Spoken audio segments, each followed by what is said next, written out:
Olá, gente. A nossa aula de hoje é sobre a interação gênica, a epistasia e a polimeria ou poligenia. O que vem a ser interação gênica? Lembra que até agora nós nos preocupamos com um par de genes gerando uma informação. Então eu tinha um par de alelos determinando uma característica, um fenótipo. A partir de agora eu tenho mais de um par. Na realidade eu posso ter 2, 3, 4 pares que vão interagir, vão agir juntos na determinação de uma característica. Existem vários exemplos, várias formas de interação gênica. Na realidade, hoje já se admite que a grande maioria das informações genéticas são de interações e não apenas um par participativo. Mas vamos ver alguns exemplos clássicos. E o mais clássico da interação gênica é justamente a cristas de galináceos. Vamos observar. Existem 4 cristas básicas de galináceos. A primeira, denominada de crista nós. A crista nós se caracteriza pela presença de 2 pares de genes, o par E e o par R, onde, em ambos os casos, eu tenho que ter a dominância. Então, eu tenho a dominância do E e a dominância do R. O segundo caso é a crista ervilha, onde o par E continua em dominância, mas agora eu tenho o R em homozigose recessiva. Então, repara que antes ele estava em dominância, agora ele está em homozigose recessiva. O terceiro caso é a crista rosa, onde eu inverti. Agora, quem está em homozigose recessiva é o par E. O par R apresenta dominância. É importante lembrar que o traço indica que tanto ele pode estar em homozigose dominante ou em heterozigose. Não importa, eu tenho a presença do gene dominante, ele já é suficiente, mesmo em dose simples, para determinar uma característica. E o quarto caso é quando eu não tenho mais a dominância. Todos os genes estão em homozigose recessiva, tanto o par E quanto o par R, determinando então a chamada crista simples. Então eu tenho 4 cristas, dependendo de como os genes se encontram para interagir. Vamos observar um exemplo. Olha só. Imagine que eu faço o cruzamento entre 2 galináceos. Um que apresente a crista rosa, o outro que apresente a crista ervilha. Então, repara que a crista rosa, eu tenho o par E em homozigose recessiva, o par R em homozigose dominante. Na crista ervilha, o par E em homozigose dominante e o par R em homozigose recessiva. Quando esses galináceos da geração parental, ou geração P, formam seus gametas, esse vai gerar um gameta apresentando o gene Ezinho e o gene Rzão. Esse vai apresentar o gene Ezão e o gene Rzinho. Lembra que nós estamos obedecendo aqui a primeira lei de Mendel. Ao fecundar, nós vamos ter na geração F1 a formação da crista nós. Por quê? Vai juntar o Ezinho com o Ezão, o Rzão com o Rzinho. Então eu passo a ter um animal em dihibridismo, ou seja, os 2 pares em heterozigose.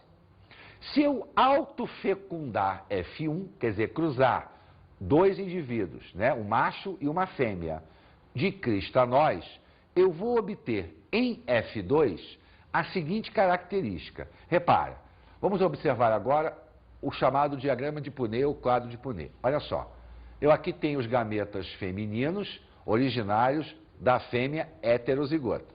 E aqui os gametas masculinos originários do macho heterozigoto. Lembra que como cada par está em heterozigose, eu tenho a formação de 4 padrões. Um gameta carregando o Ezão e o Rzão, o outro gameta carregando o Ezão e o Rzinho, o outro o Ezinho, o Rzão, e o outro o Ezinho, o Rzinho. E agora eu começo a combinar esse com esse, gerando aqui. Esse com esse, gerando aqui. E assim sucessivamente. Então eu vou obter em F2 16 combinações possíveis. Se eu contar, eu vou ver que eu tenho, ó, 1, 2, 3, 4, 5, 6, 7, 8, 9. Em 16 combinações possíveis, 9 vão apresentar a crista nós. Por quê? Porque cada par vai carregar pelo menos um gen dominante.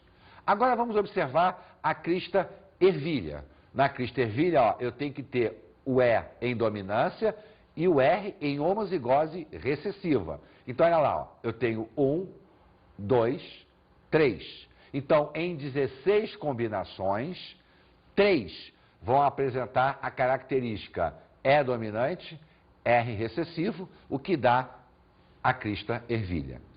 Agora, a crista rosa. Em 16 combinações, eu vou encontrar 1, 2, 3. Então, eu vou ter 3 possibilidades em 16, onde o par Ezinho está em homozigose recessiva e o Rzão em dominância. E uma, quando a condição toda está em homozigose recessiva.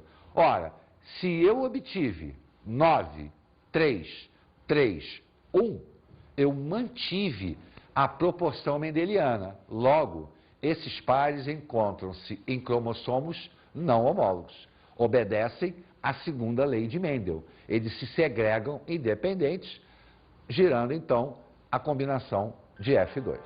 Bem, o nosso segundo caso é a epistasia. Na realidade, a epistasia não deixa de ser um fenômeno de interação gênica. Só que ao invés de nós termos 2 ou mais pares interagindo para uma determinada característica, na realidade, nós temos um par interferindo na característica. Por exemplo, em determinados galináceos, existe um gene Czão que determina a plumagem colorida. E o gene Czinho, o seu alelo recessivo, determina a plumagem branca. Até aí, um par determinando um fenótipo. Porém, existe um outro par onde um gene, o Izão, chamado de epistático, anula a ação do gene Czão, faz com que ele se comporte como Czinho. Então, na realidade, se este gene Izão estiver presente no genótipo, ele vai anular a ação do Czão. Então, é como se o animal fosse homozigoto recessivo, Czinho, Czinho, mesmo que ele tenha no seu genótipo um Czão. Esse gene que tem a capacidade de anular a ação de um outro é chamado de epistático.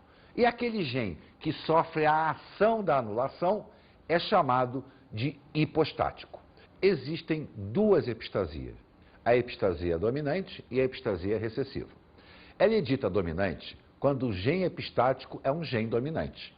E ela é dita recessiva quando o gene epistático é recessivo. Logo, para que essa epistasia aconteça, ele tem que estar em homozigose recessiva. Vamos ver inicialmente a epistasia dominante. E a epistasia dominante, nós temos um exemplo clássico, que é a plumagem de galináceos. Nós vamos cruzar um macho colorido, onde eu tenho Czão, Czão, quer dizer, ele está em homozigose dominante, e Izinho, Izinho, ou seja, não existe o gene epistático. Com uma fêmea branca, Czinho, Czinho, quer dizer, ela é branca porque não tem o gene Czão para a cor, porém, ela tem aqui o gene epistático em homozigose. Ao gerar gametas, o macho gera Czão e Izinho, a fêmea gera Czinho e Izão. Ao cruzar esses gametas, nós vamos obter, na geração F1, o animal branco, Czão, Czinho. Ora, Czão, Czinho faria com que este animal tivesse cor, tivesse a plumagem colorida. Porém, a presença do gene Izão anula o gene Czão. Então, ele passa a se comportar como se fosse Czinho. Logo, ele vai gerar uma plumagem branca. Então, ó, esse gene Izão aqui, proveniente da fêmea, anulou a ação do gene Czão proveniente do macho. O animal, então, passa a ser branco, não porque ele é Czinho, Czinho, mas pela presença do epistático que anulou o funcionamento do Czão. Ao fecundar F1, quer dizer, autocruzar F1, nós vamos obter em F2 a seguinte condição. Repara. Então, olha só, nós temos 4 gametas femininos, 4 gametas masculinos, obedecendo àquela segregação independente. E vamos cruzar. Aí nós vamos obter 16 combinações. Mas vamos observar aqui uma coisa. Cesão daria a cor ao animal, mas o gene epistático anula a ação, o animal é branco. Cesão daria a cor ao animal, mas o gene epistático dá branco. Cesão daria a cor ao animal, mas o gene epistático daria branco. Cesão, cor. Gene epistático, branco. Branco pela presença do epistático. Branco pela presença do epistático. Mas, de qualquer maneira, este animal aqui seria branco. Por quê? O C não existe. Ele está em homozigose recessiva. Branco pela presença do epistático. Branco, tanto pela presença do epistático, porém, a homozigose recessiva gera o animal branco. Ó, branco pelo epistático, branco pelo epistático, branco pelo epistático. Nesses dois casos aqui, o animal é branco porque é Czinho, Czinho, não existe epistático. Aqui ele é branco, Czinho, Czinho, não existe epistático. E aqui ele é colorido. O cesão está presente e o epistático não está presente. Olha, se nós contarmos, vamos ver, 1, 2, 3, 4, 5, 6, 7, 8, 9, 10, 11, 12, 13 animais brancos, 3 animais coloridos. Ou seja, quando a epistasia é presente, aquela proporção de 9, 3, 3, 1, ela não vale. Por quê? Genotipicamente falando, não houve alteração do genótipo. Porém, o fenótipo sofreu alteração pela entrada do epistático.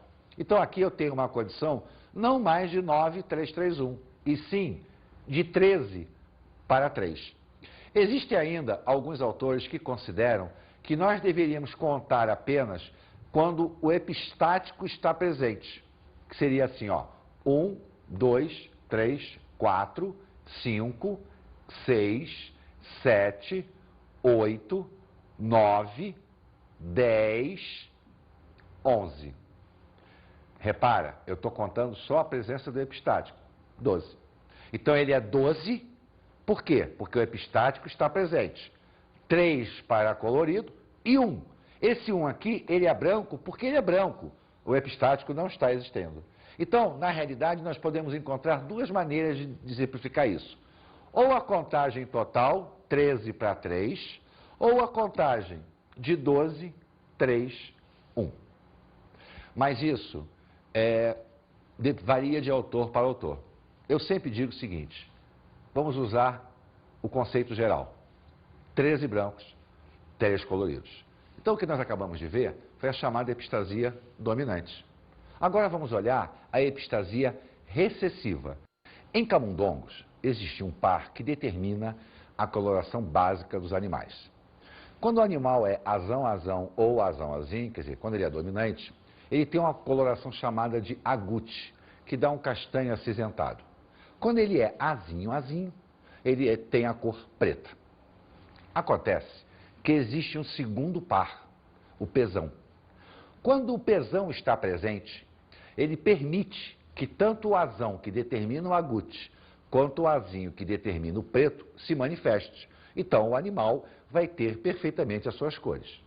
Porém, se nesse par do P ele estiver em homozigose recessiva, pezinho, pezinho, isso vai impedir a ação tanto do azão quanto do azinho. E o animal, então, se torna albino. Então, na realidade, eu passo a ter 3 fenótipos. Os 2 originais, agute e preto, e o albino, por interferência epistática de um outro par, em homozigose recessiva. Vamos ver um exemplo aqui. Olha só. Eu tenho um animal preto, olha lá, azinho, azinho, ele é preto. O gene pezão presente permite que esse par interaja. E um outro animal branco, azão, azão. Azão, azão, ele deveria ser agute.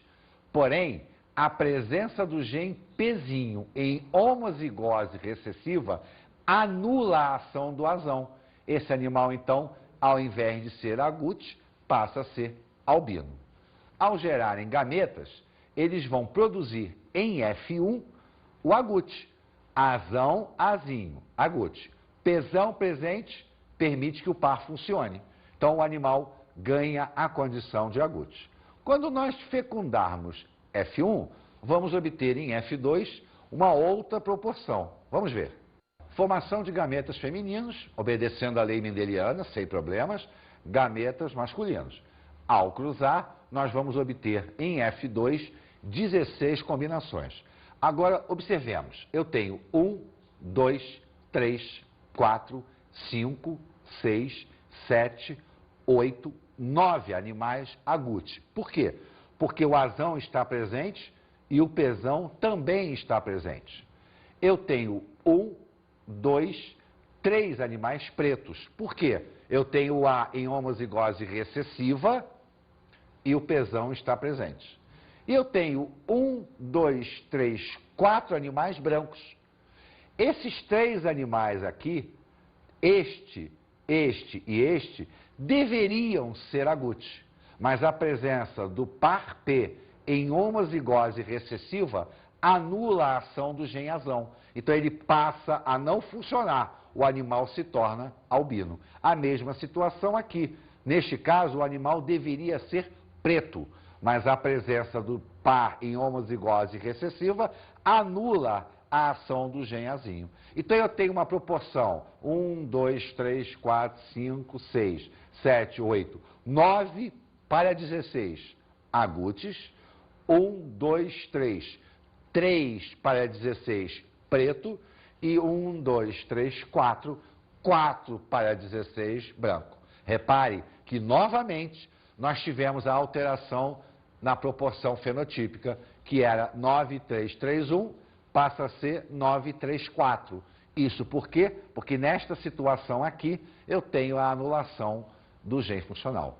Esses são os fenômenos da epistasia, ou seja, eu tenho um par anulando a ação de outro par. O nosso terceiro assunto é a herança quantitativa ou poligenia ou polimeria. O que vem a ser herança quantitativa? O nome está dizendo, quantidade. Na realidade, o que importa agora não é se o gene é azão, azinho, bezão, bezinho. Não é a qualidade do gene que importa, e sim a quantidade presente do gene. Quantidade, como assim? Bem, quando nós temos um genótipo, quando nós temos cruzamentos, existe a combinação de genes dominantes e genes recessivos.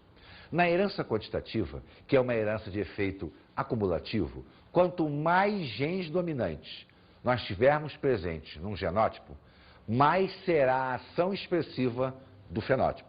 Quer dizer, eu tenho mais genes dominantes, mais acentuado se torna o fenótipo. A partir do projeto Genoma, os cientistas começaram a desconfiar que a grande maioria das situações que acontecem conosco são de herança quantitativa. Na realidade, hoje se sabe que o monohibridismo, quer dizer, um par, uma característica, é pouco comum dentro do organismo. Não é que não exista, até existe. Mas, na realidade, o grande fenômeno ocorre na interação de vários genes. Porque a gente não pode esquecer que mesmo a herança quantitativa, ela não deixa de ser um caso de interação gênica. Por quê? Porque eu tenho mais de um par interagindo para a determinação de um fenótipo. Lembra quando nós vimos o fator RH, que nós vimos que existiam 3 pares, o C, D e o E, mas que na realidade o par predominante era o D, tanto é que nós usávamos o Dzão ou o Rzão para a determinação do fator RH. Na realidade, nós temos aí um fenômeno de interação, 3 pares interagindo para a determinação de um fenótipo. A herança quantitativa não foge a isso. A única grande diferença é que eu vou contar. A interação, ela se faz presente pela quantidade de genes e não pela qualidade dos genes. Na maioria dos casos do nosso organismo, o mais estudado para a herança quantitativa é a pigmentação, seja da pele, seja do cabelo, seja do olho. Então, um exemplo clássico é a interação para a formação da coloração da nossa pele. Mas é importante que a gente entenda o seguinte: a herança quantitativa, ela vai determinar o quanto de melanina nós temos na nossa pele, e não a capacidade de produzir a melanina. Na realidade, a capacidade de produzir a melanina é uma exclusividade de um par. Então, se eu sou dominante, eu produzo melanina. Se eu sou recessivo, eu não produzo melanina. Nesse caso, eu sou albino. Bem, produzir melanina. Agora, quanto de melanina eu vou ter na minha pele? Isso é uma herança quantitativa. Então, repara que é uma grande diferença. Eu tenho a proteína? Tenho. Agora eu vou concentrá-la. Eu não tenho a proteína. Se eu não tenho, a herança quantitativa, neste caso, perdeu a sua função. Eu vou concentrar o quê? A proteína não existe. Então, são duas situações bem distintas. Eu produzo e concentro. Vamos analisar o quadro que demonstra a nossa quantidade de melanina a nível da pele. Vamos a ele. Olha só. Na herança quantitativa, é muito comum nós dizermos o seguinte: possivelmente, é possível que existam tantos genes envolvidos nessa herança. A determinação precisa, ela é muito difícil. Nós temos a quantidade de genes dominantes expressas aqui. Esse zero aqui representa a ausência de dominantes. Ou seja, essa pessoa aqui não teria dominante nenhum. Ela seria, totalmente recessiva. Neste caso, ela vai ter a menor expressão genética. Quer dizer, ela vai ter a menor concentração de melanina possível. A pessoa seria branca. Com a entrada de um gene dominante, ela ganha um pouco mais de melanina. Então, olha, tanto faz seu P quanto faz seu S. Não importa. Eu tenho um gene dominante. Então, esse genótipo ou esse genótipo concentra. Então, a pessoa é classificada como um mulato claro. Entrou dois genes dominantes. Eu tenho aqui, o Pzão e o Szão. Eu poderia ter os dois sendo P, ou eu poderia ter os dois sendo S. Não importa, qualquer que seja esse genótipo, eu vou concentrar mais um pouco. A pessoa é mulato médio. Ao entrar três genes dominantes, Pzão, Szão, Szão, ou Pzão, Pzão, Szão, Szinho. Eu tenho três, eu vou concentrar mais um pouco. A pessoa seria mulato escuro. E com 4 genes dominantes, os 4 genes, a pessoa teria o máximo da expressão gênica, quer dizer, a maior concentração possível de melanina. A pessoa seria negra. Já se admite hoje em dia que a concentração de melanina da nossa pele não é determinada por 2 pares, e sim por 3 pares.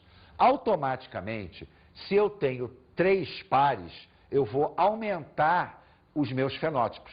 Então, admite-se que hoje, ao invés de ser branco, mulato claro, mulato médio, mulato escuro e negro, seria branco, mulato muito claro, mulato médio, mulato escuro, mulato muito escuro e o negro. Não se tem ainda uma conclusão definitiva. Estudos mostram que isso pode acontecer. Na realidade, a herança, ela é determinante quanto quantitativo. Agora, para que nós possamos precisar quantos genes estão envolvidos, fica mais complicado.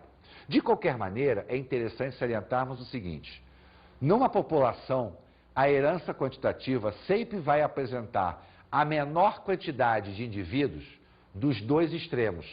Ou seja, o mínimo da expressividade e o máximo da expressividade em uma população sempre será encontrada em menor quantidade.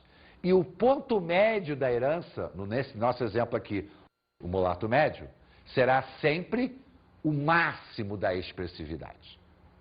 Bem, um outro exemplo também a respeito da coloração, no nosso caso, pela concentração de melanina, são os olhos, a cor dos olhos da gente.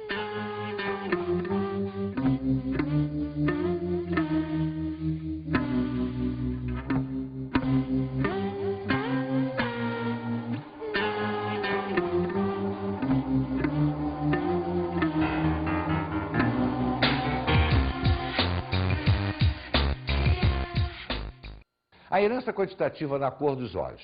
Vamos observar aqui uma pessoa com o olho azul, olha lá, ó, ela é totalmente recessiva, então isso significa que ela tem o mínimo da expressividade genética. E uma pessoa totalmente dominante, com olho castanho escuro, então ela vai ter o máximo da expressividade genética. Quando você gera um descendente do cruzamento de uma pessoa de mínimo com uma pessoa de máximo, você obtém na F1 o ponto médio da herança. Ou seja, no nosso caso aqui, uma pessoa com olho castanho claro. Ó, eu tenho dois genes dominantes, o Azão e o Bzão. Ao fecundar F1, nós vamos obter em F2 a seguinte proporção. Então, olha lá, eu tenho os gametas femininos, os gametas masculinos, obedecendo a lei mendeliana, sem problema nenhum, e o cruzamento. Agora, vamos observar uma coisa. Esse primeiro indivíduo aqui apresenta o máximo da expressividade genética. Todos os genes são dominantes, ele é castanho escuro. Esse indivíduo daqui apresenta o mínimo da expressividade genética. Todos os genes são recessivos. Então eu tenho 4 genes dominantes, determinando o máximo da concentração de melanina. Agora vamos procurar aqui com 3 genes dominantes. Ó, eu tenho esta situação aqui, ele é castanho médio. Ó, esta situação aqui, castanho médio. Tá? Então eu tenho aqui, ó, 1, 2, 3, 4. Agora vamos procurar com 2 genes dominantes. 1, 2, 3, 4, 5, 6. Então eu tenho 6 em 16, castanho claro. Agora vamos procurar com um gene dominante. Ó, 1, 2, 3, 4. Então eu tenho 4 com um gene dominante, o que dá a coloração verde. E um só com a coloração azul, que é o mínimo da expressividade. Repara que a proporção agora fugiu ao 9,331. Ela formou uma curva. Repara só. 1, 4, 6, 4, 1. Na herança quantitativa, a curva das proporções fenotípicas, ela obedece à chamada curva de Gauss, que é a curva normal, onde o ponto mais alto indica o ponto médio. Quer dizer, naquele ponto é o maior quantitativo populacional com aquela característica. No nosso exemplo aqui, no caso, o claro. Você deve ter observado que não existe olho preto. Na realidade, é o castanho escuro, que para nós tem a sensação de preto. A coloração vai castanho escuro, castanho médio, castanho claro, verde e azul. É óbvio que se eu aumentar o meu quantitativo, possivelmente criaremos novas variações, o que já está sendo feito em estudo. Então, a herança quantitativa, ela foge um pouco àquela proporção mendeliana pelo fato de que agora não importa qual é o gene, e sim qual a quantidade de genes envolvidas naquela situação. Vamos agora às nossas dicas de estudo.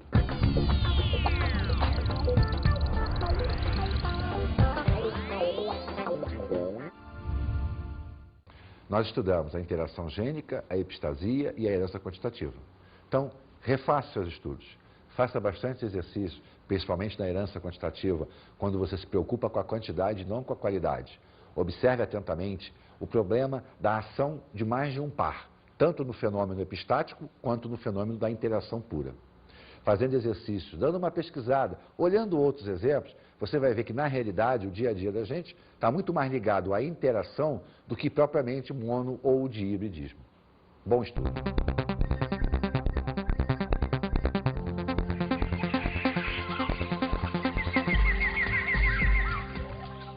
Na aula de hoje, falamos sobre interação gênica, epistasia e polimerias. Nós hoje estudamos a interação gênica e os processos epistáticos.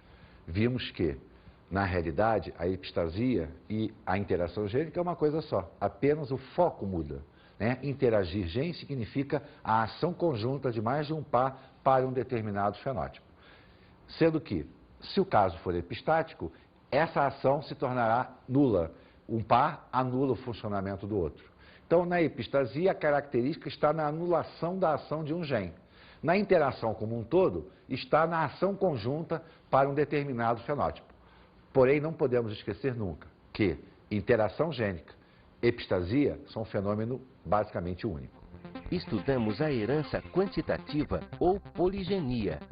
O outro fenômeno estudado foi a herança quantitativa, onde o importante está na quantidade de genes dominantes. Quanto mais genes dominantes eu tenho, mais expressivo é o meu fenótipo. Lembrando que nós partimos sempre da menor expressividade gênica até atingir o máximo da expressividade gênica, tendo sempre na herança quantitativa o ponto médio da herança, aquele ponto onde nós vamos encontrar o maior nível populacional expressando aquele fenótipo. A herança quantitativa se reporta muito à curva normal da estatística, onde o pico da curva se liga ao quantitativo populacional mais presente para aquele fenótipo. Bons estudos!